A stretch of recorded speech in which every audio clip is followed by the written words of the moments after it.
Sales की field में सबसे डिफिकल्ट दिखती है। माय डियर फ्रेंड्स, आप किसी भी कंपनी में क्यों ना काम करो, अगर आप एक फार्मास्यूटिकल कंपनी में हो तो वहां आपका बॉस चाहता है कि आप ज्यादा लोगों को सामान बेचें। आप अगर एक इंश्योरेंस कंपनी में हो तो वहां आपके बॉस चाहते हैं कि आप ज्यादा लोगों को बीमा बेचें।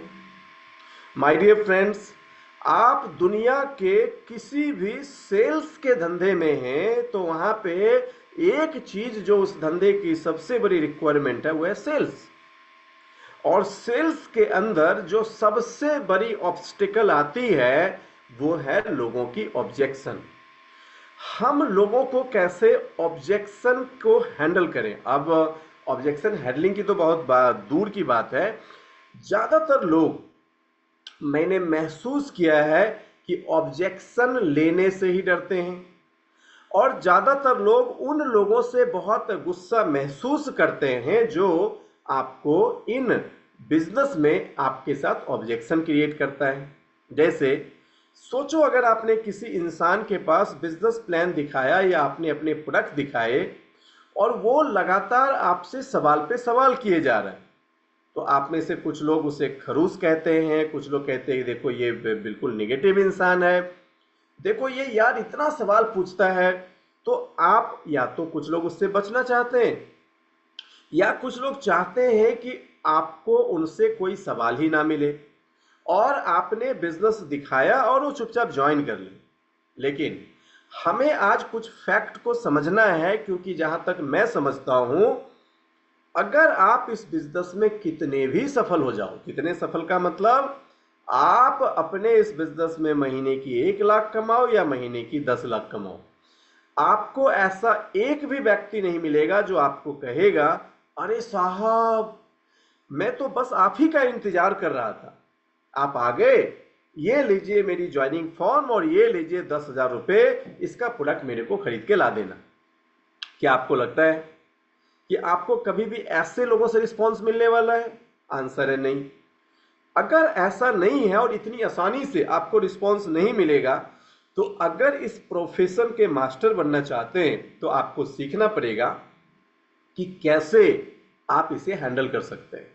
दरअसल ऑब्जेक्शन हैंडलिंग अपने आप में एक बहुत ही प्योर साइंस है, जो माइंड टू माइंड कम्युनिकेट करने के तरीके हैं। अब आप देखिए, माइंड टू माइंड कम्युनिकेट करने के तरीके हैं, तो अब ये केवल सेल्स में भी लागू नहीं होता। कहते हैं जो लोग ऑब्जेक्शन हैंडलिंग के मास्टर होते हैं उनकी पारिवारिक जीवन भी बहुत अच्छी होती है। क्यों? क्योंकि आपके परिवार में भी तो बहुत सारी चीजों पे हमेशा ऑब्जेक्शन आता है ना। तो जो लोग को ऑब्जेक्शन हैंडल नहीं करना आता वो फैमिली भी हैंडल नहीं कर पाते। जिनको ऑब्जेक्शन हैंडलिंग नहीं आती वो अपने फ्रेंड्स और एसोसिएशन को भी हैंडल नहीं कर पाते। इसीलिए ये टॉपिक बहुत इंपॉर्टेंट है। ये इतना इंपॉर्टेंट है कि अगर आप इस टॉपिक के पीछे के विज्ञान समझेंगे तो आपको समझ में आएगा कि हैंडलिंग ऑब्जेक्शन आपके लिए सीखना जीवन के हर एक डायरेक्शन पे बहुत जरूरी है। जहां जहां आपके जीवन में ऑब्जेक्शन आए, आप इन टेक्निक से खुद को हैंडल कर सकते हैं। लेकिन चूंकि मैं आपको सेल्स की भाषा सिखा रहा हूं, इसलिए ज्यादातर कंटेंट हमारी सेल्स के ऊपर होगी। लेकिन अगर आप प्राइम टेक्निक को फॉलो करें तो आपको पता चलेगा कि ये टेक्निक आप दुनिया के किसी भी क्षेत्र में काम पे ले सकते हैं। तो चलिए हम आज कोशिश करते हैं आपको सिखाने के लिए कि हम किस तरीके से ऑब्जेक्शन को हैंडल करते हैं। माय डियर फ्रेंड्स, कहते हैं during the course of building your business through introducing these people these products and business to others, people will have objections and question. कहते हैं कि इन प्रोडक्ट और बिजनेस को जब आप दूसरे के सामने पेश करके अपने बिजनेस बनाने के दौरान लोगों की आपत्तियां और प्रश्न होंगे, जो कि होंगे ही, तो आपके संभावित ग्राहक प्रोडक्ट को आजमाने या बिजनेस की शुरुआत करने पे आपत्ति करेंगे। माय डियर फ्रेंड्स, आपत्ति की पहचान करने और उसका समाधान करने में ये हैंडलिंग बहुत सहायक है। अब यहाँ पे 2-3 चीज समझना है। पहला क्या समझना है? कहते हैं कि ऑब्जेक्शन जब कोई आपसे करता है तो it is helpful to identify the objection and address it. पहले क्या करना है, आपको आइडेंटिफाई करना है। अभी मैंने बहुत ही गहराई में सेल्स में डूबने के बाद एक बात समझा। क्या समझा मैंने? कि आप जब किसी के साथ बैठते हैं, उसको बिजनेस प्लान दिखाते हैं और वो आपसे ऑब्जेक्शन करता है, तो कहते हैं I have found the objection are really request for more information. क्या समझना है? पहली समझ इस बात से आपकी डेवलप होगी कि आपके किसी भी प्रोस्पेक्ट के द्वारा किया गया ऑब्जेक्शन नहीं है, ये मोर इंफॉर्मेशन है। मोर इंफॉर्मेशन का मतलब वो व्यक्ति जिन चीजों पे सवाल कर रहा है उसके बारे में वो आपसे और जानकारी चाहता है। अब आप इसको दूसरे एग्जाम्पल से समझिए। आप 2-3 एग्जाम्पल से जब समझेंगे तो ये बातें आपको ज्यादा क्लियर होगी। अभी सपोज करो कि आप सब कल अपने इस बिजनेस को बिल्ड करने के लिए फील्ड से बाहर निकले। अभी जहां पुतुल मैम किसी एक लोगों के पास बैठी हैं और उनको इन्होंने टूथपेस्ट का डेमो किया।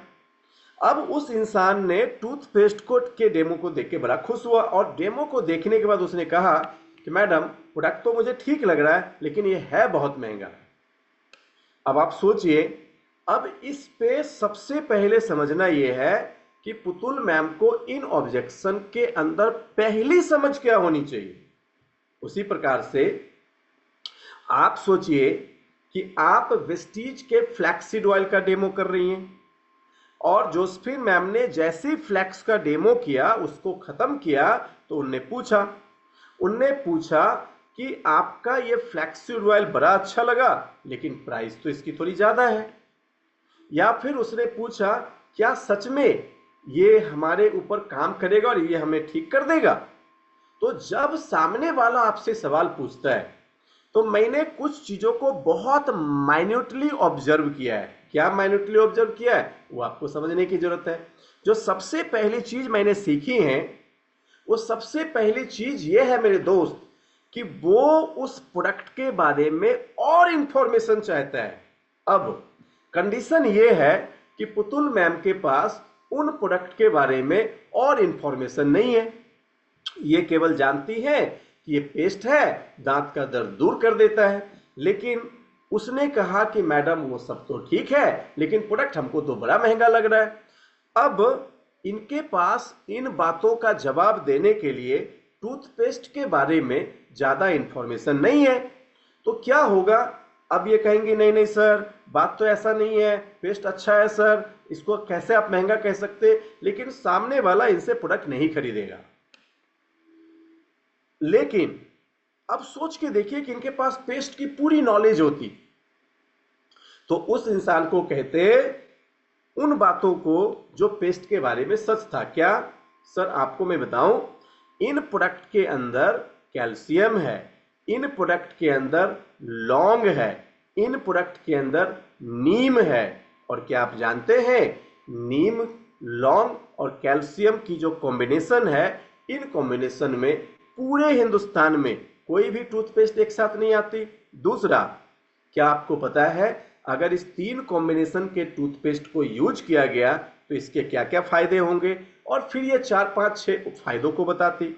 और जब ये उन फायदों को बताती कि ये आपके दांत के दर्द को ठीक करेगा, ये आपके मसूड़ों को मजबूत करेगा, दांतों को मजबूत करेगा, दांतों के दुर्गंध को पूरी तरह से खत्म कर देगा। ये उसके साथ साथ अगर आपके घर में किसी को सडनली पेट में दर्द हो जाए तो उस पानी में थोड़ा मिला के पी लेने से पेट के दर्द को ठीक कर देगा।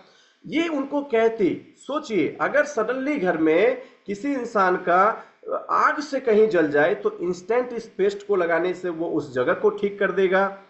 अब सोचिए ये कहती कटने पे डिटॉल का। अब अगर ये उसकी पूरी इंफॉर्मेशन देंगे तो सामने वाला क्या होगा, उस इंफॉर्मेशन से प्रभावित होगा और वो माइंड में कंपेयर करेगा कि अरे इतने फायदे तो मैंने आज तक किसी भी पेस्ट में नहीं देखे। अब आप महसूस करिए, ये खुद पूछेंगे अगर किसी एक पेस्ट में इतने सारे गुण हो तो आपको क्या लगता है उसकी प्राइस क्या होनी चाहिए? और सामने वाला व्यक्ति सोचेगा और उसको लगेगा अरे ये तो बात सही है, इसमें तो गुण बहुत सारे। तो अब आप इसको समझिए, जब कोई आपसे ऑब्जेक्शन करता है तो क्या इनडायरेक्टली वो आपसे ये नहीं जानना चाहता कि मुझे इन प्रोडक्ट के बारे में और बताइए? जैसे उनने कहा ये पेस्ट महंगा है, इसका दूसरा साइड ये है कि वो कह रहा है कि मुझे लगता है ये टूथपेस्ट महंगा है, क्या आप पुतुल मुझे बता सकती हो ये पेस्ट सस्ता कैसे है?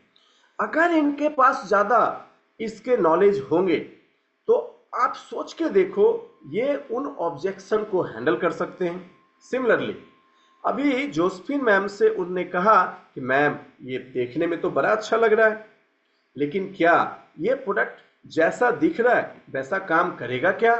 अब जोसेफिन मैम को पता ही नहीं कि प्रोडक्ट कैसे काम करेगा, ये इनके लिए ऑब्जेक्शन हो गया और इनको उस पर गुस्सा भी आ रहा है कि मैंने इतना अच्छा डेमो दिखाया, इसको समझ में नहीं आता है क्या, इससे ज्यादा और क्या? अब इनके गुस्से की समस्या का जड़ ये खुद है, जबकि अगर इनको इंफॉर्मेशन होता क्या ओमेगा 3 फैटी एसिड काम कैसे करती है, तो ये उसको कहती सर आप बिल्कुल सही कह रहे हो, लेकिन मैं आपको बताऊं ओमेगा 3 फैटी एसिड की रोल क्या होती है। जब उस प्रोडक्ट की मोर इंफॉर्मेशन उनके पास होंगी तो उनके ऑब्जेक्शन अपने आप खत्म हो जाएंगे। तो पहली बात क्या समझनी है, और इसके समझने के साथ साथ दूसरी बात क्या समझनी है?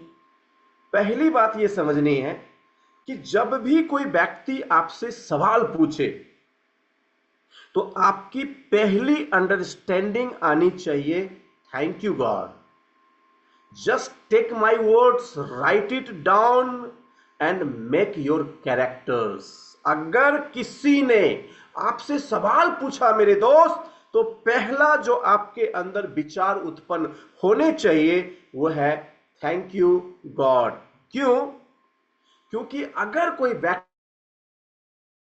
इंफॉर्मेशन लेने में इंटरेस्टेड है, मतलब वो पहला इंसान है जो या तो आपके संभावित ग्राहक बन सकते या आपके बिजनेस कंसल्टेंट बन सकते हैं। दरअसल सेल्स की दुनिया में सबसे बड़ी बात यह सिखाई जाती है कि अगर आपको डरना ही है तो उससे डरो जो कोई सवाल नहीं पूछता है। कहते हैं डरना है तो उससे डरो जो कोई सवाल नहीं पूछता, क्योंकि जो कोई सवाल नहीं पूछता ना, आप उसको बिल्कुल नहीं जान सकते कि ये व्यक्ति कैसा है, आप ये भी नहीं जान सकते कि आपसे प्रोडक्ट लेगा कि नहीं, आप ये भी नहीं जान सकते इसके मन में क्या चल रहा, आप उसके बारे में कुछ भी नहीं जान सकते। बट अगर कोई व्यक्ति आपसे सवाल पूछता है, मतलब पहला आपके अंदर विचार आने चाहिए थैंक यू गॉड, क्योंकि वो आपसे इन प्रोडक्ट के बारे में और जानना चाहता था। ये सबसे पहली गहरी बातें हैं जिसकी समझ के साथ अगर आप आगे बढ़ेंगे तो इस बिजनेस में आपको बड़ी सफलता मिलेगी। कहता है found the objections are really request for more information once the prospect has the information. जब आपके प्रोस्पेक्ट के पास इंफॉर्मेशन होगा they will feel comfortable with materials. अब देखिए ये है सबसे पहली समझ। ऑब्जेक्शन हैंडलिंग के केसेस में जब तक मेरी समझ ये नहीं थी, मैं अपने ग्राहकों की रोज शिकायत करता था। जब कभी मेरी किसी से बातचीत होती थी, मेरे किसी कलीग से बात होता था, किसी अपलाइन से बात होता था, उनके पास में ढेर सारा शिकायत, अरे यार ऐसे लोग मिलते हैं, ऐसे ऐसे सवाल पूछते हैं, कितने वाहियात लोग होते हैं, ये तो बिजनेस में दिमाग खराब हो जाता है। लेकिन जैसे ही मैंने ऑब्जेक्शन के पीछे की साइंस समझा, तब मुझे पता चला कि मैं कितना गलत था। मैंने आज तक उनके बारे में बुरा सोचा जो सच में मेरे फ्यूचर ग्राहक थे, जो सच में मेरे एक लाइफ टाइम हमारे लीडर्स थे, उनके बारे में मैं गलत सोच रहा था। जब मैंने इसकी विज्ञान सीखनी शुरू करी तो आज मैं बिल्कुल अपोजिट हूं। आज मुझे सबसे ज्यादा उनसे बात करना अच्छा लगता जो सबसे ज्यादा सवाल पूछते हैं, क्योंकि आज मैंने ऐसे कैरेक्टर्स को बिल्ड किया कि जब लोग कोई सवाल पूछते तो मैं आराम से बैठता हूं, मुस्कुराता रहता हूं, उनके सवाल पूछता हूं और फिर इतने प्यार से मैं उनको आंसर करता हूं कि वो व्यक्ति प्रभावित कर लेता है। अब ये बात अगर आपको समझ में आ गई तो यहां से आगे बढ़ने में हमें बहुत मजा आएगा। अब दो बातें यहां पे आपको ध्यान से सुननी है। आज मेन सारे पॉइंट को लिखना। पहला, ऑब्जेक्शंस एक रिक्वेस्ट है मोर इंफॉर्मेशन का, ये पॉइंट आप सबकी लिखी होनी चाहिए। दूसरा, जब भी कोई आदमी आपसे ऑब्जेक्शन करे तो पहला नियम है लिसन केयरफुल्ली, उसके ऑब्जेक्शन को ना ध्यान से सुनो, ध्यान से सुनो। दूसरा, रिपीट द ऑब्जेक्शन, वो जो ऑब्जेक्शन किया ना उसके ऑब्जेक्शंस को रिपीट करो। अब देखिए, जब आप इस दो मेथड्स को अपने अंदर डेवलप करोगे केनवी मैम, पहला लिसन केयरफुल्ली और दूसरा रिपीट द ऑब्जेक्शन।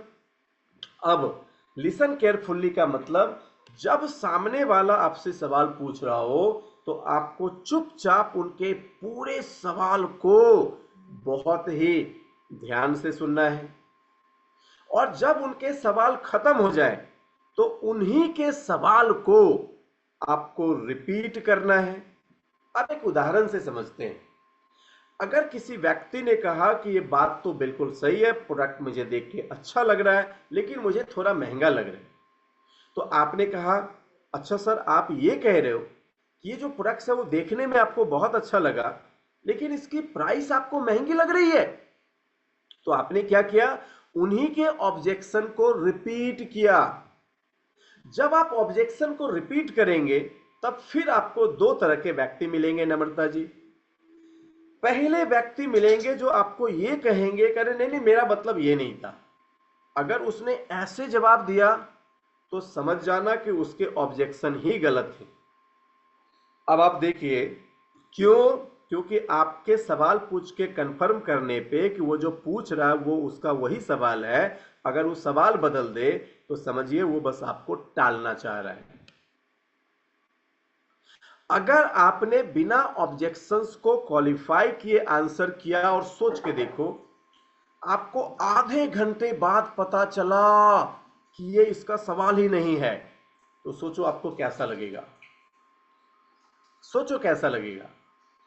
अब माय डियर फ्रेंड्स, किसी ने आपको कहा कि हाँ देख के प्रोडक्ट तो बड़ा अच्छा लगा लेकिन मुझे ना इसकी प्राइस थोड़ी ज्यादा लग रही है, और आपने उनके ऑब्जेक्शन को सुना लेकिन रिपीट नहीं किया, और आप आधे घंटे तक उसको क्या बता रहे हो, आपको पता है कॉलगेट कब लॉन्च हुई थी और उसकी प्राइस क्या है, आपको पता है पेप्सोडेंट पेस्ट की ये जो है उससे इसमें क्या अंतर है, आपको पता है वो जो मार्केट में सेल हो रहा है वो प्रोडक्ट सेंसोडाइन, उसकी प्राइस क्या है, और आप आधे घंटे तक उसको प्रोडक्ट्स की प्राइस से तोड़े जा रहे हो और वो मुस्कुराते हुए आपको देख रहा है।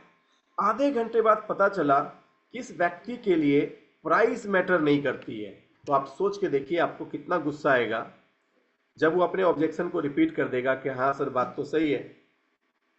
माय डियर फ्रेंड्स, मैं आपको एक अपने रियल लाइफ का एग्जांपल सुनाता हूं। हम अपने एक प्रोडक्ट का प्रमोशन कर रहे थे जो हमारा बॉडी स्प्रे है, और उस बॉडी स्प्रे के बारे में मैं किसी को बता रहा था।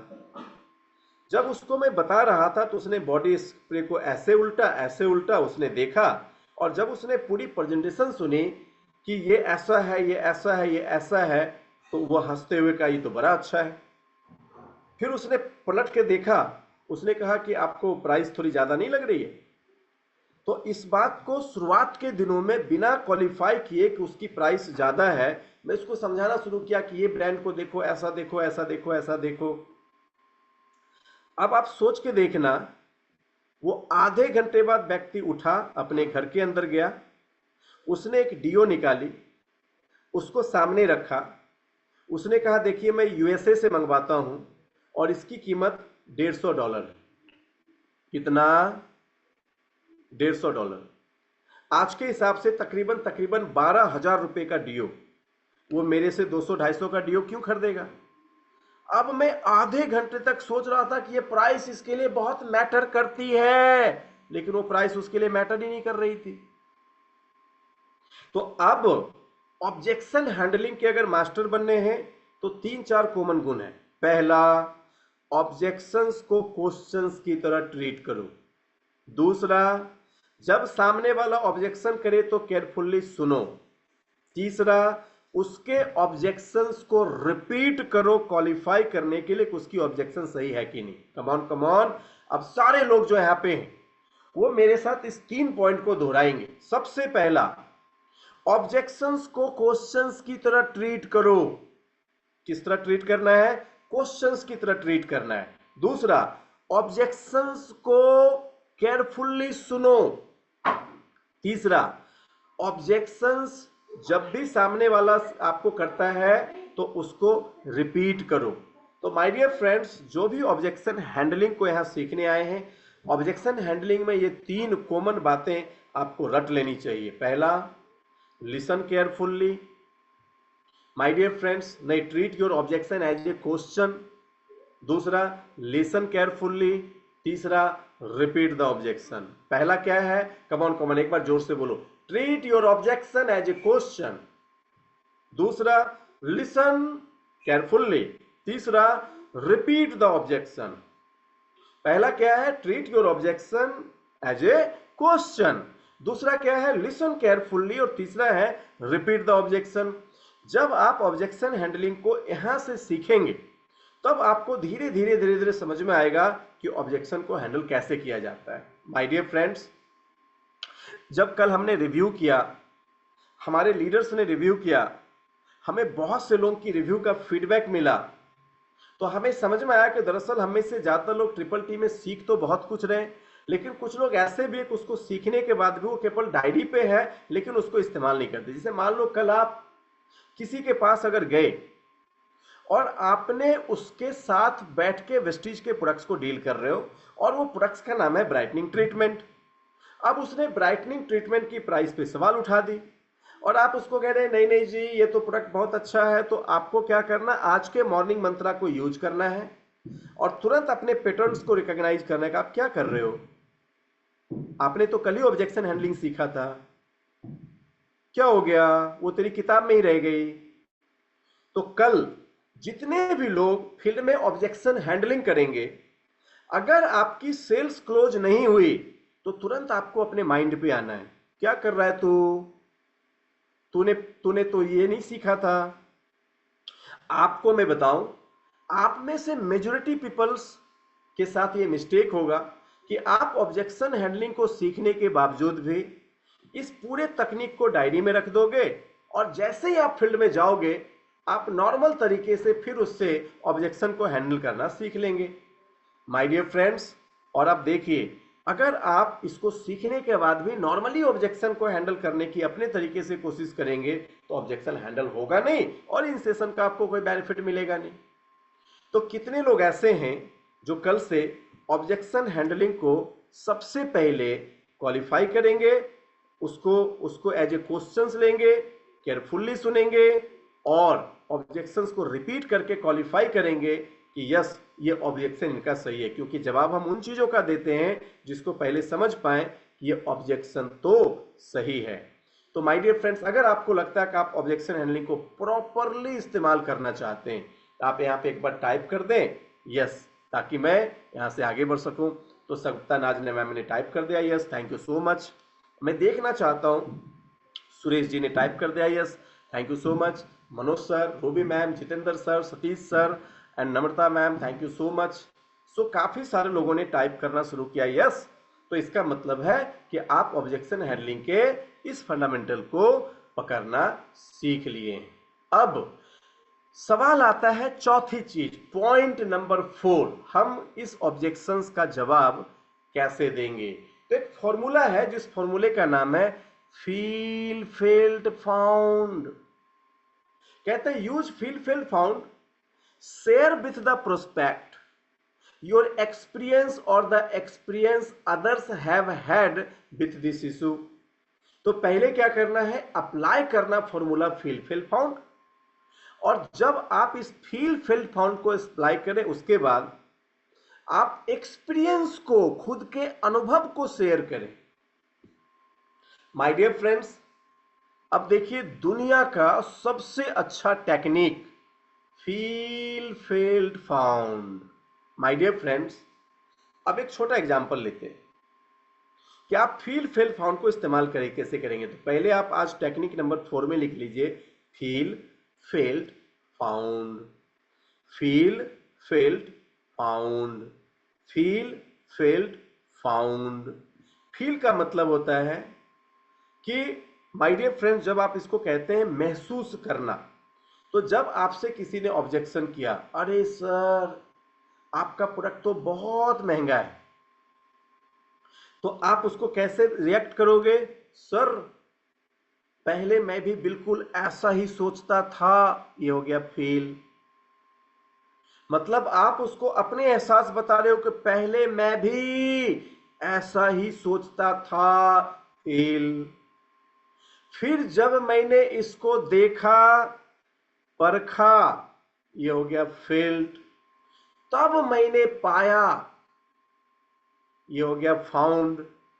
माय डियर फ्रेंड्स, अब देखिए, जब आप फील फील फाउंड के साथ किसी भी सवाल का जवाब देंगे तो 99% सामने वाला व्यक्ति कन्विंस हो जाता है। तो आपने कहा, उसने कहा कि आपका टूथपेस्ट बड़ा महंगा है। आपने कहा सर आप बिल्कुल सही कह रहे हैं। जब आप कहेंगे कि सर आप बिल्कुल सही कह रहे हैं, पहले मैं भी ऐसा ही सोचता था, लेकिन जब मैंने इस टूथपेस्ट को सही तरीके से जांचा, परखा और देखा, तब मैंने पाया। और फिर बताओ ये टूथपेस्ट कैसे सस्ती है। अब दरअसल ये केवल एक फंडामेंटल है, और एक साइकोलॉजी की रिसर्च बताती है क्या, कि एक इंसान आपकी बात को जब सुनता है, ध्यान से सुनना, एक इंसान जब आपकी बात को सुनता है तो फ्रैक्शन सेकेंड में सामने वाले का माइंड डिसाइड कर लेता है कि वो उस बातों को रिएक्ट कैसे करेगा। फिर से कह रहा हूं, साइंस को सुनना, साइंस को समझना। अब ये जो माइंड फ्रैक्शन सेकेंड में डिसाइड कर लेता रिस्पॉन्ड कर क्या करना, ये रिस्पॉन्स आने में 2-3 सेकेंड लग जाते हैं। एक उदाहरण से समझते हैं। मैंने सुजीत को कहा कि भाई सुजीत, आपको पता है ये वेस्टीज का टूथपेस्ट बहुत कमाल का टूथपेस्ट है, देखो इसका ये खूबी, इसका ये खूबी, इसका ये खूबी, इसका ये खूबी, इसका ये खूबी। और उसने उन सारे प्रोडक्ट्स को उलट पुलट के देखा, डेमो देखा, प्रभावित हुआ। उसने कहा सर प्रोडक्ट देख के तो बहुत अच्छा लगा, लेकिन हमको ये महंगा लग रहा है। और फिर मैंने उसको कहा क्या बात कर रहे हैं सुजीत भाई? तो मैंने क्या बोला, क्या बात कर रहे हैं सुजीत भाई? अब ध्यान से सुनना, बड़े ध्यान से सुनना। अब ये जो मैंने रिस्पॉन्स किया, इसका रिएक्शन आने में मुझे 1-2 सेकेंड लग सकता है। रिएक्शन आने में 1-2 सेकेंड लग सकता है, लेकिन रिएक्शन जो आएगा वो हमारे फेवर में नहीं होगा, ये पहले गारंटी हो गई। मैंने क्या कहा, क्या बात कर रहे हैं सुजीत भाई?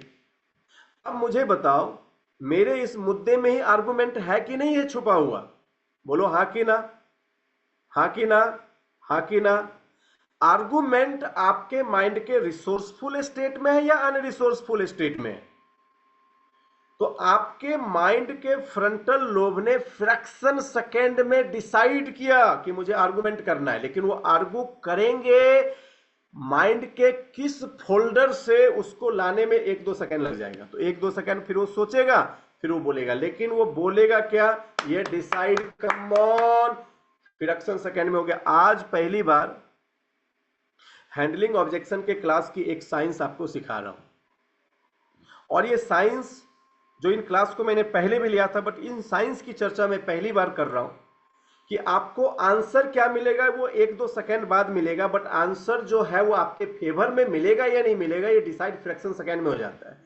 फ्रैक्शन सेकेंड में हो जाता है मेरे दोस्त। तो अभी आप मुझे बताइए कि आप सामने वाले को, जो आपने जिसको प्रोडक्ट दिखाया, जिसको बिजनेस प्लान दिखाया, उससे कैसा आंसर चाहते हैं, पॉजिटिव या नेगेटिव? आप लिखो इसको, कैसा आंसर चाहते हो, पॉजिटिव या नेगेटिव? माय डियर फ्रेंड्स, अगर आप पॉजिटिव आंसर चाहते हैं तो ये उसके माइंड के पॉजिटिव रिसोर्सफुल स्टेट से आएगा। अगर आप नेगेटिव आंसर चाहते, उसके माइंड के अनरिसोर्सफुल स्टेट से आएगा। अगर आप उससे अच्छे आंसर चाहते उसके रिसोर्सफुल स्टेट से आएगा, अगर आप उससे नेगेटिव आंसर चाहते अनरिसोर्सफुल स्टेट से आएगा। माय डियर फ्रेंड्स, अगर आप उससे सकारात्मक आंसर चाहते हैं रिसोर्सफुल स्टेट पे आएगा, नकारात्मक उस उत्तर चाहते हैं अनरिसोर्सफुल स्टेट पे आएगा। मैं आपसे एक सवाल पूछता हूं, दुनिया में आज तक डिबेट में कभी कोई 100% जीता है क्या? अगर कोई किसी से डिबेट करता है तो 100% कभी किसी की जीत होती है क्या डिबेट में? बोलिए हाँ कि ना।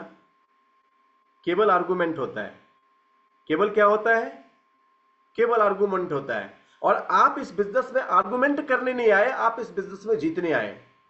तो माय डियर फ्रेंड्स, जब पॉइंट नंबर 4 लिखेंगे ना, फील फील्ड फाउंड, तो सीखना क्या है कि फील फील्ड फाउंड को अप्लाई कब करना है, कैसे करना है। तो आपने आंसर कैसे किया, बड़े ध्यान से सुनो।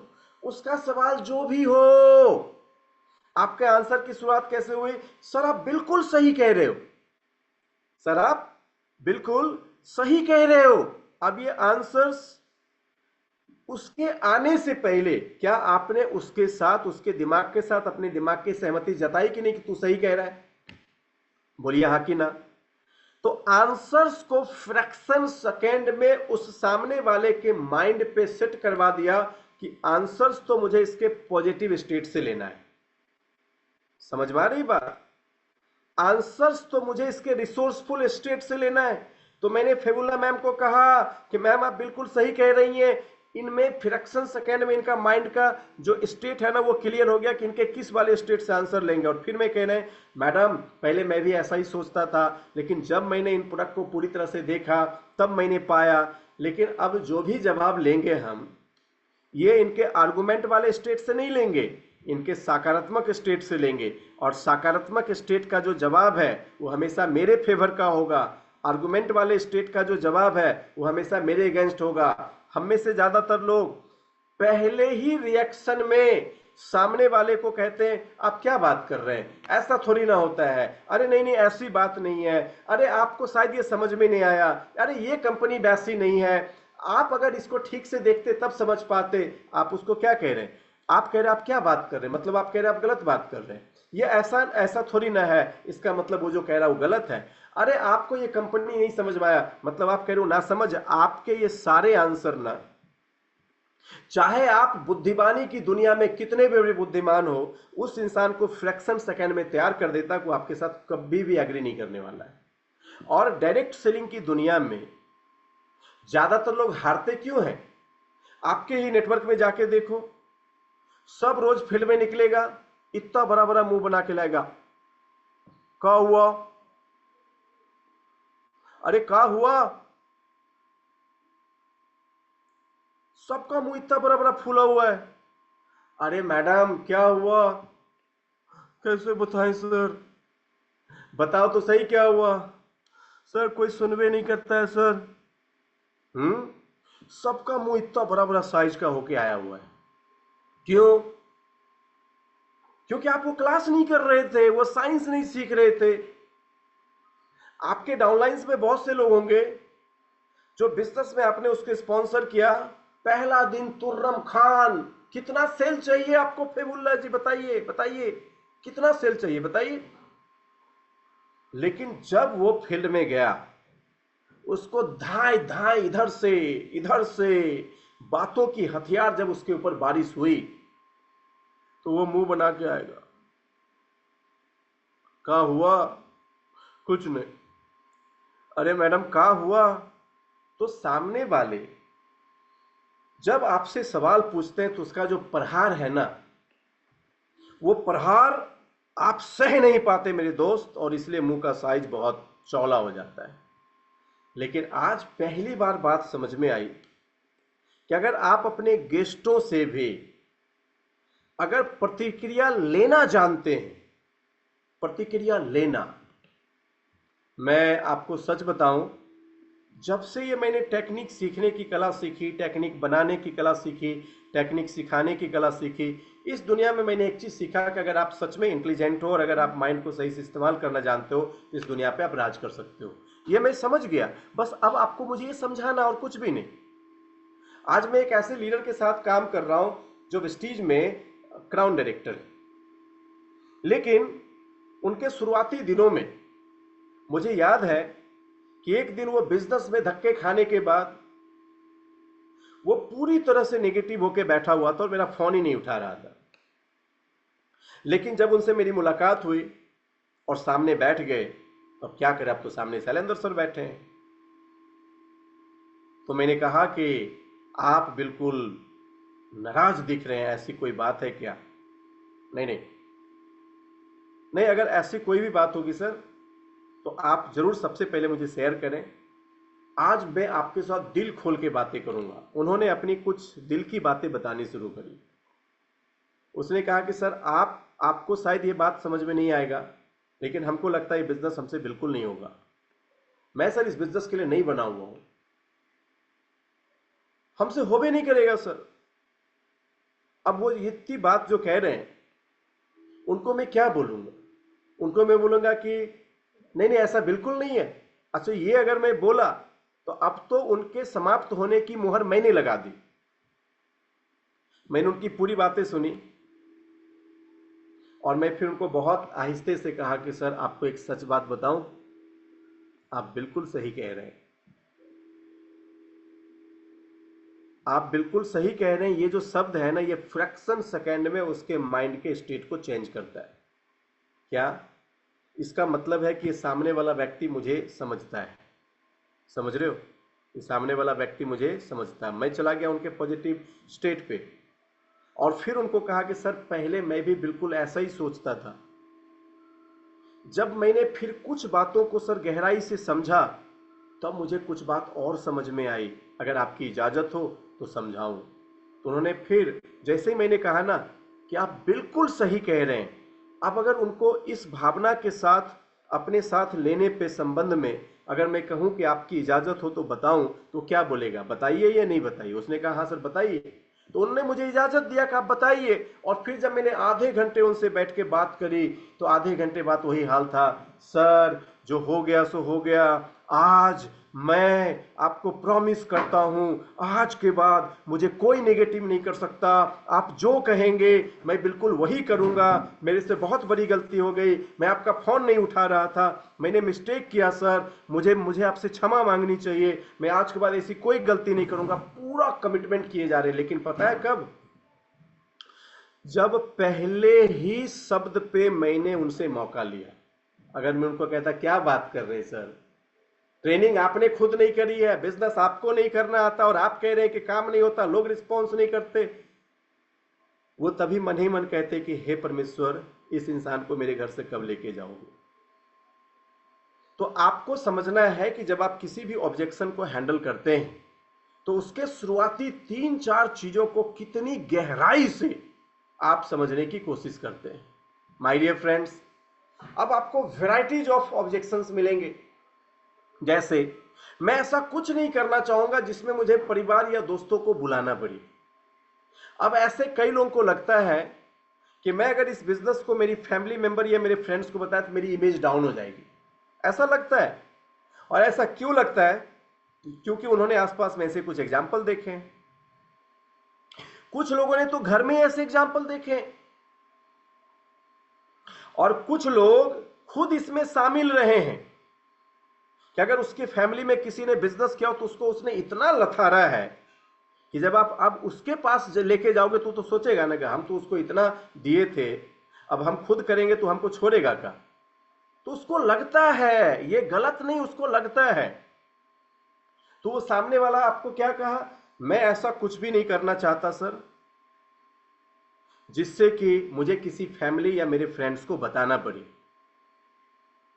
उसको सुन के उसको कैसे सिस्टमेटिक जवाब देना है, तो उसको जवाब ऐसे ही देना है, सर आप बिल्कुल सही कह रहे हैं, पहले मैं भी ऐसा ही सोचता था सर, लेकिन जब मैं इस बिजनेस की गहराई को ठीक से समझा और मुझे कुछ बातें समझ में आई और मैं चाहूंगा कि अगर आप इजाजत दें तो मैं आपको बताऊं। तो उन्होंने कहा हाँ बताइए। तो मैंने उनका कहा कि सर अगर ऐसे किसी बिजनेस में जिसमें आपका कोई भी दोस्त और रिश्तेदार जुड़ा हुआ हो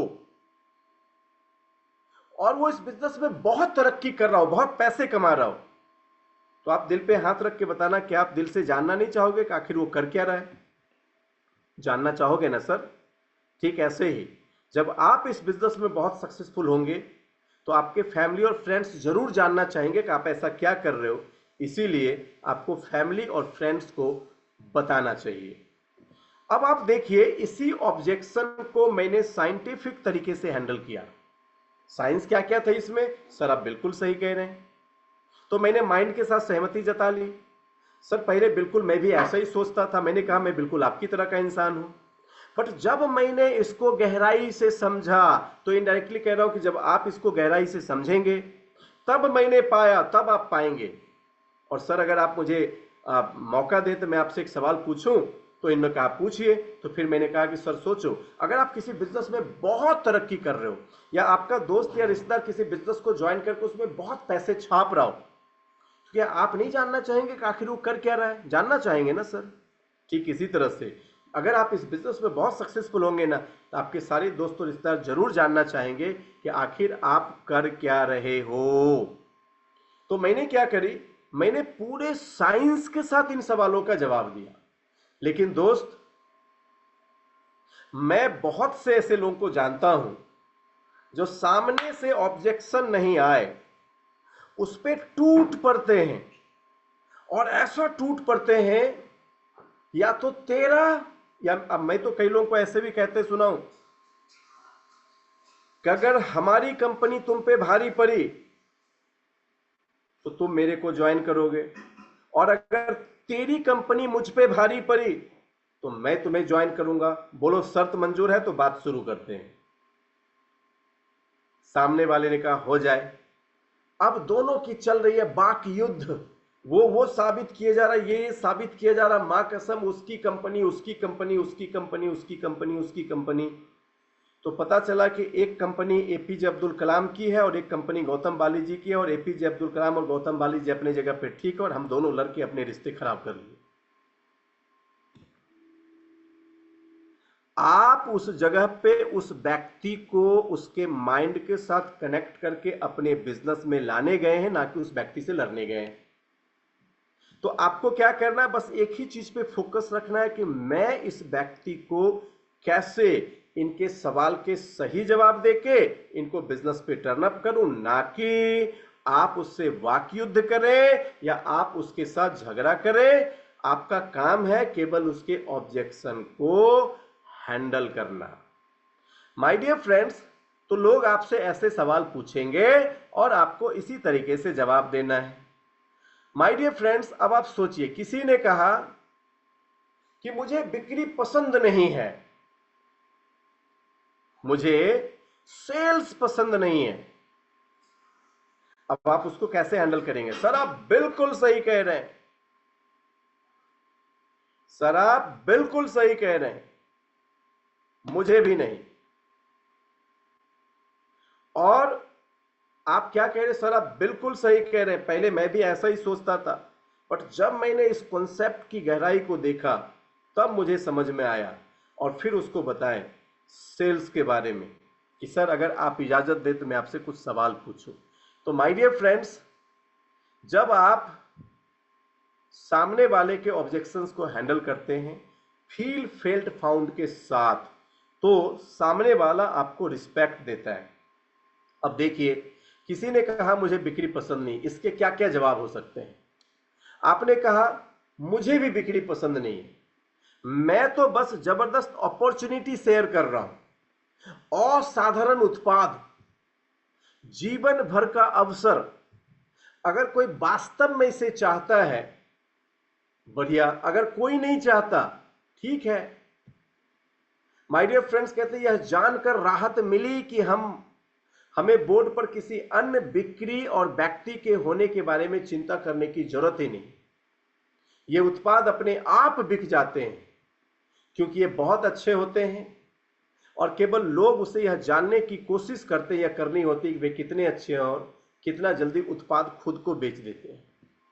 माय डियर फ्रेंड्स, तो जब भी कोई कहे कि मुझे सेल्स पसंद नहीं है तो उसको सहमति दें, इसीलिए तो सेल्स तो सर मुझे भी पसंद नहीं है। पहले मैं भी बिल्कुल आप ही की तरह सोचता था, लेकिन जब मैंने इस बिजनेस को गहराई से देखा तो मुझे समझ में आया कि इस बिजनेस में सेल्स तो है ही नहीं। इस बिजनेस में सेल्स तो है ही नहीं। मुझे आज भी याद है कि एक हमारे प्रोस्पेक्ट आज के कुछ साल पहले जब मैंने उनको बिजनेस का पूरा प्रेजेंटेशन दिखाया तो मुझे लगा कि प्रेजेंटेशन देख रहे हैं, और प्रेजेंटेशन के बाद उन्होंने कहा कि सर आपकी प्रेजेंटेशन दिखाने की स्टाइल तो बहुत अच्छी है। क्या कहा भारती मैम? आपकी प्रेजेंटेशन दिखाने की स्टाइल तो बहुत अच्छी है, लेकिन अगर आप मेरे से पूछेंगे ना तो सर मुझे बेचना बिल्कुल पसंद नहीं है। मैंने उस व्यक्ति को देखा, थोड़ा मुस्कुराया और कहा कि सर आप बिल्कुल सही कह रहे हैं। पहले तो मैं भी ऐसा ही सोचता था, लेकिन जब मैंने इस बिजनेस की गहराई को देखा ना, तब सर मुझे समझ में आया कि हमारे बिजनेस में तो सेल्स है ही नहीं। और आपको एक बात बताऊं, बड़ा आश्चर्य लगेगा कि मैंने आज तक बिना बेचे करोड़ों का बिजनेस खड़ा कर लिया है। क्या बोला? मैंने आज तक बिना बेचे करोड़ों का बिजनेस खड़ा कर लिया है। अब मैं आपसे एक सवाल पूछता हूं, क्या मैंने उसको झूठ बोला? आंसर है नहीं। मैंने बिना बेचे तो सच में करोड़ों का बिजनेस खड़ा कर लिया ना। तो उसने पूछा कैसे, तो फिर मैंने बताया ऐसे, और जब मैंने उसको बताया ऐसे तो माय डियर फ्रेंड्स उसने कहा कि अगर ऐसा है कि हमको बेचना नहीं पड़ेगा तो ठीक है, फिर मेरी आईडी लगा दीजिए। मैं आपसे एक सवाल पूछता हूं, उन्होंने फिर बाद में बहुत बिजनेस किए हमारे साथ और आज भी बिजनेस कर रहे हैं, लेकिन उन दिनों अगर उन्होंने कहा कि मुझे बिक्री पसंद नहीं और मुझे उस ऑब्जेक्शन को हैंडल करना नहीं आता, तो क्या वो आज मेरे बिजनेस में होते? आंसर है बिल्कुल नहीं होते। ऑब्जेक्शन हैंडलिंग, कैसी कैसी ऑब्जेक्शन हो सकती है। आप तो लोगों के सवाल सुन के डर जाते हैं ना, केवल सवाल सुन के। बोलिए हाँ कि ना। मिठू सर, अगर इस वक्त आप हमें सुन सकते हो और वीडियो ऑन कर सकते हैं तो एक बार मैं जरूर चाहूंगा कि आप वीडियो ऑन करके थोड़ा सामने आए। मिठू सर, क्या मैं आपको यस सर। वीडियो में देख सकता हूं?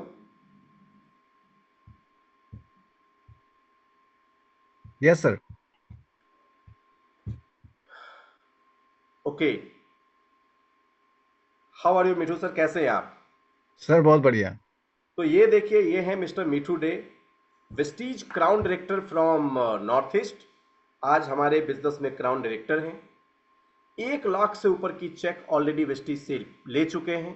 आज नॉर्थ ईस्ट के 3-4 स्टेट को बहुत तेजी से बिल्ड कर रहे हैं। ध्यान से सुनना, क्राउन डायरेक्टर्स लाखों की चेक ले चुके हैं, 3-4 स्टेट में इनका बिजनेस है। टीम साइज आई थिंक 15,000 से ऊपर लोगों की। मिठू सर मैं सही बोल रहा हूं? यस सर, ऑलमोस्ट 13,000 प्लस है। 13,000 से ज्यादा लोगों की मिठू सर की टीम है। अब इस व्यक्ति को मैं पाता या मैं खोता, ये किस पे निर्भर करता है, इसका मैं एक छोटा सा डेमो देना चाहता हूं। तो मिठू सर, जब पहली बार मैं एक सोनारी की मीटिंग में आया था तो क्या हुआ था और उस सिचुएशन को मैंने कैसे ट्रीट किया था, मैं चाहता हूं कि आप कुछ एहसास को, प्रैक्टिकल जो उस दिन हुआ था उसके बारे में यहां हमारे लोगों को बताएं। आ, सर उस दिन मेरा एक दोस्त मुझे बता रहे थे कि ऐसा ऐसा एक मीटिंग होने वाला है तो आ जाओ। मैं बोला देखो मैं अभी इस सब माइंडसेट में मेरा है ही नहीं कि मैं किसी से बात करूं या लोगों से कम्युनिकेशन करूं, कह रहा क्योंकि उस समय मेरा ऐसा था, सिचुएशन में पूरा निगेटिव था, पूरा मतलब 100% निगेटिव। मतलब मिठू मैं सर, आप लोगों निगेटिव क्यों थे ये भी थोड़ा बताइएगा। निगेटिव था सर। एक्चुअली मेरा प्रीवियसली काफी सारे कंपनी से मेरा ऐसा सिचुएशन था कि मैं लोगों के संपर्क में आना ही नहीं चाहता था। एक्चुअली एक मनी मार्केटिंग में मैं था तो उसमें काफी सारा मेरा लॉसेस हुआ। इवन मैं घर पे आ नहीं पा रहा था, ऐसा सिचुएशन मेरा था। मतलब मिठू सर उस तो कंडीशन में थे कि एक कंपनी में बहुत पैसे डूब गए थे और ये डर से अपने घर पे नहीं जा रहे थे, ऑलमोस्ट समझिए तो घर से भागे हुए थे, और उस यस, कंडीशन में इनको दोस्त मिले और बताए। फिर क्या हुआ मिठू सर? ऑलमोस्ट ऑलमोस्ट एक साल मैं घर से बाहर रहा और उसके बाद घर पे आया। लेकिन मैं तब तक मैं उस लोगों के साथ जो कम्युनिकेशन करना या लोगों से बात करना, क्योंकि कहीं ना कहीं जब हम उस मनी मार्केटिंग में था तो लोगों को जब तक पैसा मिल रहा था तो बहुत अच्छा था, लेकिन अचानक से वो कंपनी जब चला गया तो फिर लोगों का ब्लेम ऐसा हो गया कि नहीं आप ही ने खाया, आप ही ने, तो इस तरीके का एक सिचुएशन क्रिएट हुआ। तो कहीं ना कहीं माइंड में एक चीज सेट हो गया था कि अरे लोगों का भला करके क्या होगा दुनिया में, तो चलो अपना खुद का देखो, खुद का कमाओ, खुद का खाओ, इस टाइप का एक माइंडसेट हो गया था। लेकिन उस समय उतना सूझबूझ नहीं था कि क्या हो रहा है क्या नहीं हो रहा है, क्या गलत है क्या सही है, वो सब ये नहीं था। तो उसी वजह से मैं पूरा निगेटिव था। और उस बीच में मैं 3-4 साल में घर पे रहा, मैं अपना खुद का कुछ छोटा मोटा काम कर रहा था अपना पर्सनली। उस बीच मेरा एक दोस्त ने मुझे बुलाया कि बोला कि एक ऐसा ऐसा कंपनी है, नेटवर्क मार्केटिंग है, तुम आ जाओ। मैं बोला देखो, मैं तो ये सब में इंटरेस्टेड बिल्कुल ही नहीं हूँ। बोला नहीं तुम आ जाओ, एक बार आप देखो, आके करना नहीं करना बात की बात है, आप आ जाओ। मैं चलो चलो ठीक है, मेरा दोस्त है, बुलाया उसने, मैं चला गया। लेकिन उस दिन गया था तो फ्रंट लाइन में ही मैं बैठा था, मीटिंग का फ्रंट चेयर में ही मैं बैठा था। तो सर एक्चुअली उस दिन मेरा मतलब एक इंटेंशन ये था कि मैं जितने भी लोग मेरे साथ का था, मैं सबको मतलब ये निगेटिव करा के सबको लेके आऊं उधर से, मतलब बेकार की काम है मतलब ये आप सब। मिठू सर को जब ये मीटिंग में आए थे तो सबसे आगे बैठे थे, और मिठू सर आपकी दोनों आंखें लाल थी आई थिंक, जहां हाँ तक मुझे वो याद है कि दोनों वो आंखें गुस्से से लाल थी। और ये सोच रहे थे मैं तो नहीं जुड़ूंगा, ये जितने लोग इस मीटिंग में आए हैं मैं सबको अभी भड़काऊंगा और सबको निगेटिव करके इस हॉल से बाहर लेके जाऊंगा। इतना मतलब प्रचंड निगेटिव प्रोस्पेक्ट मेरे सामने बैठे हैं। फिर सुनो आगे क्या मतलब हुआ। मतलब मैं जब आप किसी प्लान देखा, सब कुछ सुना, तो पहला एक अकेला बंदा था जिसने मना किया था कि हम नहीं करेंगे, हम नहीं करेंगे, भले कोई करे ना करे, मेरे से ये काम होगा नहीं और मैं करूंगा भी नहीं। और मैं इन सब चीजों में फिर फंसने वाला हूं नहीं, मतलब ये फंसने फंसाने का काम है, इन सब में हम तो नहीं फंसने वाले, हम किसी को फंसने भी नहीं देंगे। हमने सीधे वहां पे हमने मना किया। मैं इनफैक्ट प्रैक्टिकल बता रहा हूँ, मैं नहीं करूंगा।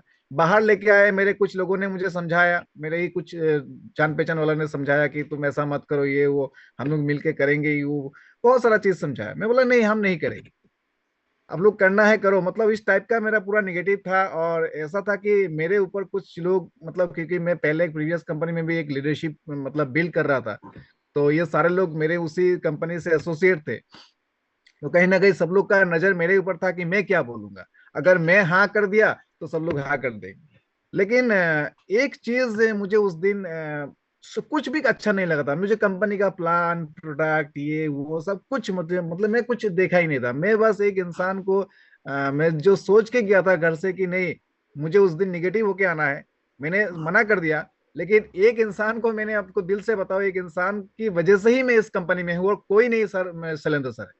क्योंकि मैं बाकी किसी को नहीं देख रहा था, सिर्फ शैलेंद्र सर का पर्सनैलिटी, उनकी बातें उनकी जो, क्योंकि कहीं ना कहीं आपके आंखें धोखा नहीं खाती, आपके आंखें कभी धोखा नहीं खाती। अगर आपके आंखें अगर किसी चीज को मतलब पहचानने में कामयाब हो गया कि इस इंसान में उतना तो दम है कि अगर इनके साथ रहूं तो कुछ हो या ना हो, मैं अपने लाइफ को थोड़ा सा चेंज करने में मेरा वो मदद हो जाएगा। आपकी तो ऑब्जेक्शन हैंडलिंग शुरू हुई थी मिठू सर जब आपको मैं होटल में लेके आया था, कितने वो तो देर सर हम लोग बात होटल में। वो तो सर आई थिंक ज्वाइन करने का, हाँ मुझे जबरदस्ती ज्वाइन कराया, बोला कि ज्वाइन कर लो, बाद में देखा जाएगा जो होगा। और बताओ आपको कि ज्वाइन करने के बाद मेरा ऐसा इंसिडेंट हुआ था कि मैं ही फास्टर 8% बन गया था, मतलब कोई नहीं बना, मैं ही फास्टर 8% बना। मेरे पास ही 750 का गिफ्ट वाचर भी आ गया। वो इंसिडेंट को इंसिडेंटली आ गया, डोंट नो कैसे आया, उस समय प्लान व्लान कुछ पता नहीं था, जैसे तैसे हो गया था। और 2 महीने बाद जिस दिन सर आपसे मुलाकात हुआ, मतलब सोनाड़ी में, हाँ उसी दिन मेरा माइंड चेंज हुआ, 2 या 3 महीने बाद। तब तक मैं कुछ नहीं कर रहा था, मैं ऐसे कि बैठा हुआ था बस ज्वाइन करके। तो वो होटल माँ काली में जो रात का 3 बजे तक जो हम लोग का डिस्कशन हुआ, रात के मैं कितने बजे तक मिठू सर। 3 बजे सुबह, मतलब सुबह के 3 बजे, रात कितने नहीं बजे सुबह से के तीन कितने कितने बजे शुरू हुआ था। मतलब पूरे रात मान के चलो, 9:30-10 बजे से लेके सुबह के 3 बजे तक खाना वाना खा मतलब लिया, फिर 10 सुबह बजे के। से लेके सुबह के 3 बजे तक हम और हाँ मिठू सर बैठे रहे बैठे रहे बैठे रहे। और देखो ये चलता रहा चलता रहा चलता रहा। और आज उसका ये एक रिजल्ट है कि आज ये एक सिस्टम में ना केवल क्राउन डायरेक्टर है, बल्कि हम लोग पूरे नॉर्थ ईस्ट में किंगडम क्रिएट करने के ऊपर प्रोजेक्ट पे हम लोग वर्कआउट कर रहे हैं।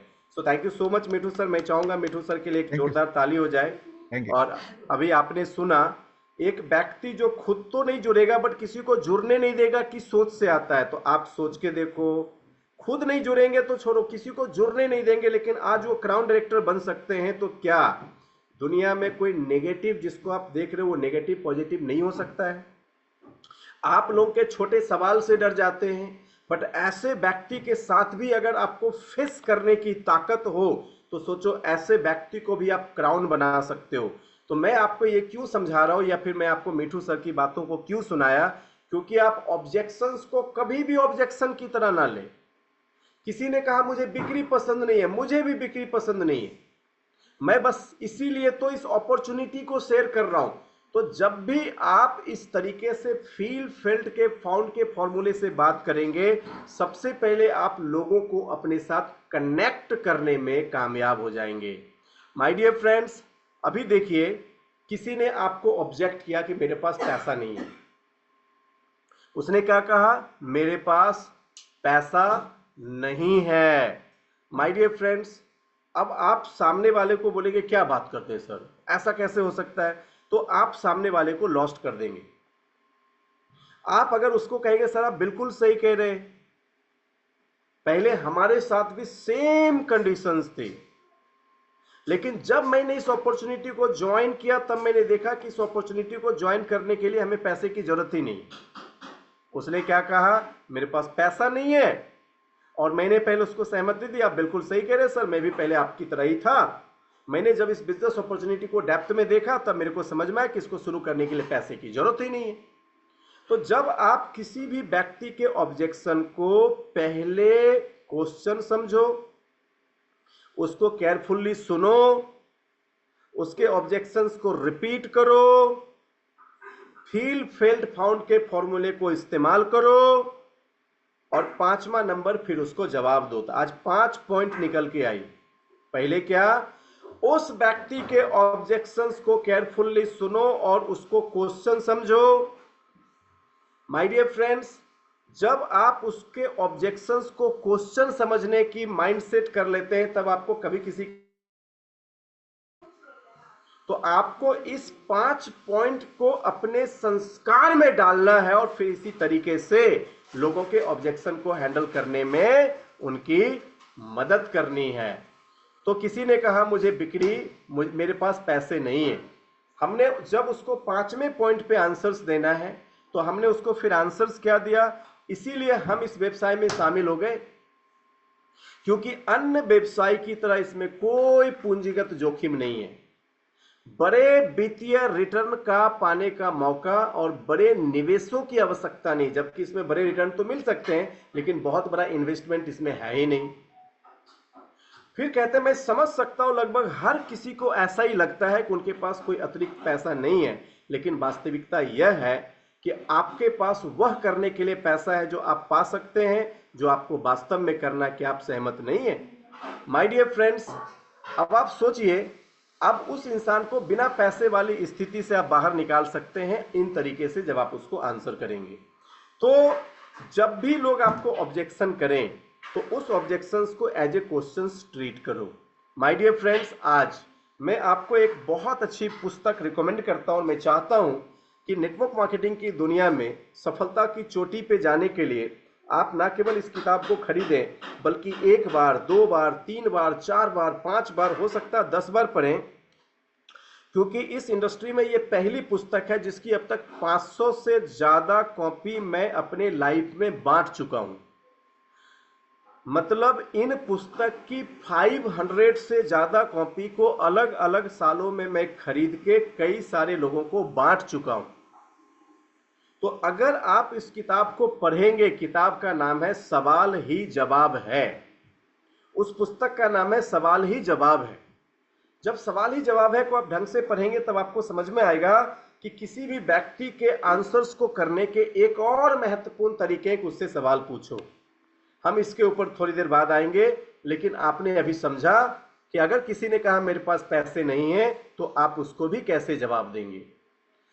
कुछ कॉमन क्वेश्चंस होते हैं, जैसे मेरे पास समय नहीं है या मैं सचमुच व्यस्त हूं। अब इसके पहले कुछ कॉमन आंसर्स जानते हैं। पहले कॉमन आंसर्स यूज कैसे करना है, 5 फंडामेंटल के साथ। कॉमन आंसर क्या है? मैं जानता हूं आपके पास समय नहीं, अगर मुझे नहीं लगता कि यह महत्वपूर्ण है तो मैं आपको फोन ही नहीं करता। क्या कल मिलने के लिए अच्छा समय होगा? ये कॉमन क्वेश्चन है। लोग कहते हैं मेरे पास समय नहीं है, तो आप उसको ऐसे आंसर कर सकते हैं। किसी ने आपसे पूछा कि ये क्या है, मतलब आप जो बोल रहे हैं ये क्या है, तो आप उसको कहते हैं सर इसके लिए हमें बैठने की जरूरत है। आप डायरेक्टली नहीं बताएंगे क्या, आप बोलेंगे इसके लिए हमें बैठने की जरूरत है। हम जानते हैं कि बड़े काम फोन पे नहीं होते। सर कल मैं अवेलेबल हूं, यह बताने के लिए कि ये बिजनेस या अपॉर्चुनिटी आपके लिए काम कैसे करेगा। कॉमन क्वेश्चंस अगर कोई पूछे तो ऐसे ही आंसर करना है। कुछ और कॉमन क्वेश्चंस है, क्या यह मल्टी लेवल मार्केटिंग है? तो आप कैसे कहेंगे? हाँ। और फिर आप कहेंगे यही एकमात्र तरीका जिसके बारे में मैं जानता हूं कि एक लीडर बिना पूंजीगत जोखिम के बिना 1 महीने में 1 लाख से ज्यादा पैसे कमा सकते हैं। Common questions. अगर किसी ने आपसे पूछा क्या ये एमवे या ओरिफ्लेम के जैसा है, तो आप कह सकते हैं ये एमवे या ओरिफ्लेम के जैसा कुछ भी नहीं है। इसके जो मेथड ऑफ डिस्ट्रीब्यूशन है, वितरण का तरीका, वो तो वही है, लेकिन आपको एक नजर डालनी चाहिए और देखना चाहिए कि वेस्टीज किस प्रकार से एम्बे या ओरिफ्लेम जैसी कंपनी से बिल्कुल अलग है। Common question.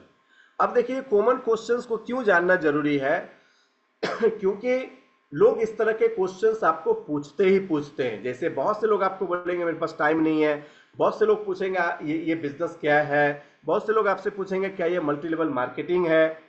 अब लोग पूछते हैं ये मल्टी लेवल मार्केटिंग, आप कहते हैं नहीं नहीं नहीं ये ऐसा कोई बिजनेस नहीं है। आप तो उस समय बोल के निकल जाते हो, लेकिन जब वो आपके बिजनेस में आता है और जब वो बोर्ड पे देखता तब उसको लगता है ये तो मल्टी लेवल मार्केटिंग है, ये बंदा उस दिन मुझे झूठ बोल रहा था, वो आपसे निराश होकर चला जाएगा। क्यों? क्योंकि उसको पता चला कि आपने पिछली बार उसको झूठ बोला है। तो आपको झूठ नहीं बोलना है, आपको बोलना है कि sir this is only the process जहां से आप एक अच्छे पैसे को अर्न कर सकते हो। माय डियर फ्रेंड्स, किसी ने आपसे पूछा कि मुझे इसके लिए कितनी कीमत चुकानी पड़ेगी, तो आप उसको कैसे जवाब देंगे? आप कहेंगे इसमें आपको लगभग कुछ भी खर्च करने की जरूरत नहीं। ये व्यवसाय शुरू करने के लिए 1000 रुपए की लागत भी आती है, 1000 रुपए के प्रोडक्ट से भी आप इसको स्टार्ट कर सकते हैं। हमारी कंपनी के पास व्यक्तिगत देखभाल यानी personal care, home care, health care आदि कई अच्छे उत्पाद के लाइन हैं।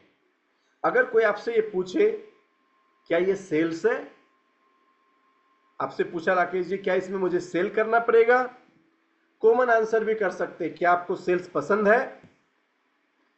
कहेगा नहीं नहीं मुझे सेल्स बिल्कुल पसंद नहीं है। सर आप अब इस अपॉर्चुनिटी को बिल्कुल पसंद करेंगे क्योंकि इसमें सेल्स जैसी कोई चीज है ही नहीं। किसी ने पूछा क्या ये सेल्स है, आपने उससे पूछा क्या आपको सेल्स पसंद है, उसने कहा हाँ सर आपको बहुत अच्छा लगेगा क्योंकि आप इसमें बहुत अच्छा सेल कर सकते हो।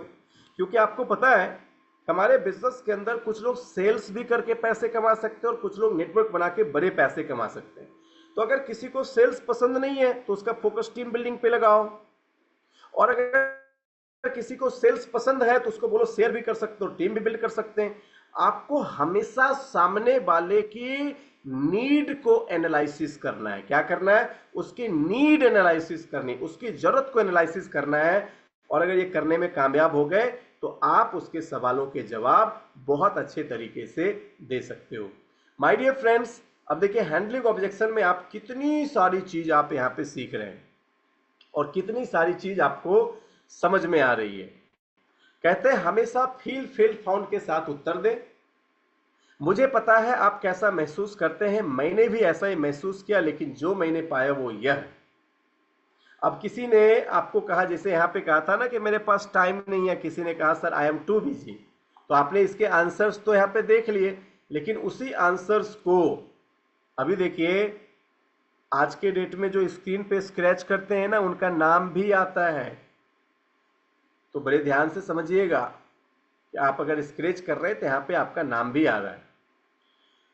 सो after presentation questions the way to recommend you respond. किसी ने कहा कि आई एम टू बिजी, मैं बहुत बिजी हूं, तो आप उसको कैसे आंसर्स करेंगे? सर मुझे पता है कि इस वक्त आप कैसा महसूस कर रहे हैं, मैं भी पहले मुझे भी ऐसा ही महसूस हुआ था, लेकिन माय डियर फ्रेंड्स, जब मैंने इस अपॉर्चुनिटी को सही से देखा तब मुझे समझ में आया, और फिर आप उसको बोले, और फिर जब आप उसको इस लॉ के साथ अगर आप उसको बताएंगे ना, फिर आप उसको आंसर्स देंगे तो उस इंसान को वो आंसर पसंद आएगा। माय डियर फ्रेंड्स, तो यहाँ पे कुछ क्वेश्चंस के आंसर्स इसी तरीके से सजा के लिखे गए हैं। जो आंसर्स फील, फेल्ट और फाउंड के साथ कैसे दिया जाता है उसको यहाँ पे समझाया गया है।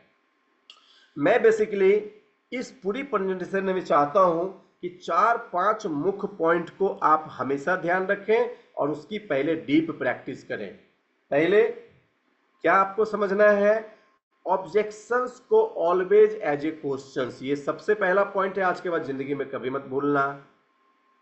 दूसरा, लिसन केयरफुल्ली, जब भी कोई सवाल पूछता रहे बीच में मत टोको, पहले उसको पूरा सुनो। तीसरा, रिपीट द ऑब्जेक्शन, उसके ऑब्जेक्शंस को रिपीट करो और क्वालिफाई करो कि उसकी ऑब्जेक्शन सही है कि नहीं। चौथा, यूज फील, फेल्ट, फाउंड, उसको महसूस कराओ कि आप उसी की तरह के व्यक्ति हैं, जैसा वो सोच रहा था पहले आप भी सोच रहे थे, लेकिन जब आप बिजनेस की गहराई को जाने, बिजनेस को बड़े ध्यान से सुना, तब आपको समझ में आया कि ये बिजनेस अपॉर्चुनिटी क्या है। Feel, felt, found. और 5वें नंबर पे अब उसको शालीनता से जवाब दो जो उसके सवाल हैं। अब मैं आपको एक बात की गारंटी देता हूं, अगर आप इस हैंडलिंग ऑब्जेक्शन को किसी भी चीजों पे लागू किए तो आपके परिणाम सकारात्मक आएंगे और आपका रिजल्ट पूरी तरह से आपके हाथों में होगा। माय डियर फ्रेंड्स, अब आप सोच के देखिए, कल से अगर आप फील्ड में निकल के बिजनेस करने जा रहे हो, क्या आपके सवाल आएंगे नहीं आएंगे? आपने किसी को अभी अभी आपको करना क्या है? आपको 10 लोगों को स्पॉन्सर करना है बीइंग ए राइजिंग स्टार। तो आपने जब उसको प्लान दिखाएंगे तो आपको ढेरों सारे सवाल आएंगे। सामने वाला कहा कि सर ये सब तो ठीक है, लेकिन हमको नेटवर्क मार्केटिंग ना ये एकदम दिमाग में घुसता ही नहीं है। उसने तो कह दिया, आपने प्लान दिखाया, आपने सुन लिया, उसको कैसे आंसर करोगे? तो अभी आपने उसके सवाल को सुना, सुन के आपको क्या लगा? सुन के आपको लगा कि वो कह रहा है कि ये सब मेरे दिमाग में घुसता नहीं है। समझ रहे? मतलब वो ज्यादा इंफॉर्मेशन चाह रहा है, इससे पहले जितना भी उसको सुनाया ना उसके दिमाग में किसी का घुसा नहीं है। तो आपने कहा सर आप बिल्कुल सही कह रहे हो, पहले जब भी मैं इस अपॉर्चुनिटी को देखा था सर मेरे भी दिमाग में कुछ भी नहीं घुस रहा था, लेकिन कुछ ऐसी गहरी पॉइंट को मैंने देखा ना, उसके बाद तो ये पूरी तरह से मेरे दिमाग में सेट हो गया। अगर आप इजाजत दें, ये कुछ पॉइंट मैं आपको भी दिखाना चाहूंगा। तो जैसे आप कहते हैं ना सर आप बिल्कुल सही कह रहे हैं, आपको सबसे पहले प्रोस्पेक्ट से सहमति जतानी है। तो मैंने उसके बाद उसको बताया कि आखिर कौन सी ऐसी चीज थी जो मुझे इस इंडस्ट्री में सोचने के लिए मजबूर किया कि मुझे इसमें जुड़ना ही जुड़ना है। तो वो बोलेगा अच्छा ऐसा क्या है, और फिर मैं उसको लेके जाऊंगा प्लान में, बोलूंगा सर ये जो टाइम मल्टीप्लिकेशन फॉर्मूला था ना, देखो कैसे इसने मुझे प्रभावित किया, और फिर मैं उसको समझाने की कोशिश करूंगा। अभी मैं और एक प्रोस्पेक्ट के पास गया, बोला सर ये तो सही है, लेकिन अभी इस वक्त तो सर मेरे पास पैसा है नहीं, कैसे शुरू करेंगे? अब उसने ऑब्जेक्शन किया मेरे पास पैसा नहीं है, तो हम उसको इसी तरीके से आंसर करेंगे। अब क्या होगा, जब आप ऑब्जेक्शन को प्रॉपर तरीके से हैंडल करना सीख लेंगे तो जहां प्रोडक्ट की रिक्वायरमेंट वहां प्रोडक्ट सोल्ड आउट करेंगे, जहां रिक्रूटमेंट करनी वहां लोगों की ज्वाइनिंग कराएंगे, ज्वाइनिंग करने के बाद जिसको प्रोडक्ट्स की बिलिंग करानी उसको प्रोडक्ट्स की बिलिंग करवाएंगे। इससे आपका जो भी क्राइटेरिया है, चाहे आप राइजिंग स्टार बनना चाहते हो, आइकॉन बनना चाहते हो, आपकी क्राइटेरिया आपकी फुलफिल होंगी। तो आपको ऑब्जेक्शंस को हमेशा क्वेश्चंस की तरह ट्रीट करना है, फील फेल फाउंड फॉर्मूला का इस्तेमाल करना है। अगर आप सबको आज की सेशंस की 5 बहुमूल्य पॉइंट समझ में आई हो तो आप एक बार टाइप करो यस कि आपको ये 5 पॉइंट समझ में आई, और इसी 5 पॉइंट के माध्यम से आप आज से फील्ड में सभी ऑब्जेक्शन को सही तरीके से हैंडल करने की कोशिश करेंगे। तो काफी सारे लीडर्स ने यहाँ पे यस टाइप करना शुरू किया, जिससे ये बातें समझ में आती हैं कि आपको ऑब्जेक्शन हैंडलिंग समझ में आया। So thank you so much. अब कुछ महत्वपूर्ण चीजें हैं, आप सबको जैसे पता है कि कल हमारी डिस्कशंस के दौरान काफी सारी बातें सामने आई। मैं चाहता हूं सबसे पहले कि आप 10 ऑब्जेक्शन की सूची तैयार करें जो आपको फील्ड में सबसे ज्यादा मिलता हो। कितना? ये असाइनमेंट है आज का। सभी लोग कम से कम, जैसे फेबुला मैम आपको सबसे ज्यादा 10 क्वेश्चंस कोई अगर फील्ड में मिल रहा है, अब वैसे तो आप काफी सारे ऑब्जेक्शन को हैंडल कर लेती होंगी, लेकिन कई ऐसे सवाल हैं जो आपको फील्ड में मिलते हैं और आपको लगता है कि इसको कैसे आंसर करें। तो आज पहले 10 ऑब्जेक्शन को लिखना है और आज के सेशन के हिसाब से इसके आंसर्स को आपको डायरी में तैयार करना है। सोलो छत्रपाल जी, आपको 10 कोई कॉमन ऑब्जेक्शंस फील्ड में मिल रहा है, आपको लिखना है को 10 ऑब्जेक्शन क्या है और आज के सेशन के हिसाब से उसके आंसर तैयार करने हैं। ये असाइनमेंट है। मीना मैम सोचो आपको कोई 10 मेजर ऑब्जेक्शन जो आपको बिजनेस में हमेशा मिलता है, वो आपको ऑब्जेक्शंस की लिस्ट बनानी है और उसके आंसर्स आपको लिखने हैं। क्या होगा